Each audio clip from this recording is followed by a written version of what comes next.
ओम नमो भगवते वासुदेवाय। महात्मा विदुर ने धृतराष्ट्र को जीव आत्मा के गर्भ निवास का विवरण बताया है कि आत्मा गर्भ में निवास किस कारण से करती है। एक यह बड़ा ही अत्यंत दुर्लभ और शास्त्रोक्त शिक्षाप्रद प्रसंग है। जब महात्मा विदुर धृतराष्ट्र को उनकी भूल के कारण, उनके सर्वनाश का कारण समझा रहे थे, तब विदुर जी ने एक बड़ा ही अति दुर्लभ प्रसंग धृतराष्ट्र को सुनाया था। तो सुनिए।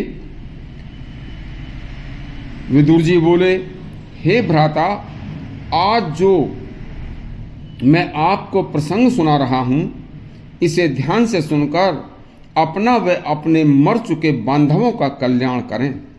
देखो, जिस तरह से कोई मनुष्य किसी यात्रा पर जा रहा होता है और जब वह चलते चलते थक जाता है तो कहीं कोई अच्छा ठिकाना देखकर आराम करने लगता है, उसी प्रकार राजन, जो अज्ञानी, धूर्त, घमंडी, लोभ, मोह, काम, क्रोध से भरे हुए मूर्ख मनुष्य होते हैं, वह केवल वर्तमान जिसमें वे जी रहे हैं, जो उनकी आंखों के सामने है, उसे ही सब कुछ मानकर दुष्कर्मों में लगकर अन्यायपूर्वक, अधर्मपूर्वक जीवन जीकर जल्दी जल्दी मरकर अनेक प्रकार के जीवों के गर्भ में रहकर गर्भवास करके आते और जाते रहते हैं।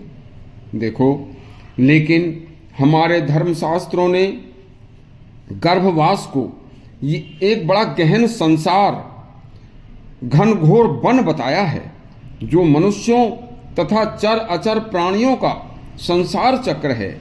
इसलिए मंदबुद्धि लोग संसार के कष्टों व व्याधियों से घिरे, जूझते, कष्ट पाते पाते वृद्धावस्था को प्राप्त हो जाते हैं तथा रात दिन कुकर्मों में लगे लगे अपनी आयु का नाश करते हुए मृत्यु को जल्दी ही प्राप्त हो जाते हैं। हे भ्राता, मनुष्य शरीर एक रथ के समान है, जिसमें सतगुणी बुद्धि सारथी है, इंद्रियां जिसके घोड़े हैं, मन जिसका लगाम है, संसार चक्र रथ के पहिए हैं। इस तरह से इस रथ को जो बुद्धि से काबू में रखता है, उसे हे राजन बारंबार गर्भवास निवास नहीं करना पड़ता। गर्भवास अति दुखदायी है। मनुष्य के चारों तरफ मल व मूत्र बहता रहता है और गर्भ में मल मूत्र में पड़ा जीव उल्टा लटका रहता है। इसलिए हे राजन, मनुष्य को चाहिए कि संसार में आकर मनुष्य ब्रह्म ज्ञान को महाऔषधि, ब्रह्म ज्ञान की महाऔषधि को प्राप्त करे और जिससे संसार के सभी महाकष्ट, महारोग नष्ट हो जाएंगे।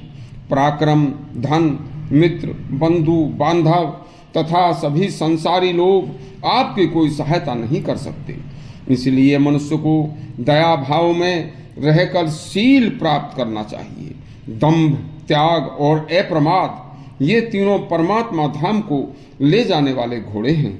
जो मनुष्य शील रूपी लगाम को पकड़कर इन घोड़ों से जुते हुए मन रूपी रथ पर सवार हो जाता है, हे भ्राता, वह मृत्यु के भय से छूटकर ब्रह्मलोक में जाता है। अभयदान से तथा क्षमा भाव से मनुष्य को हजारों यज्ञों तथा उपवासों के बराबर फल प्राप्त होता है, क्योंकि मरण किसी का भी इष्ट नहीं है।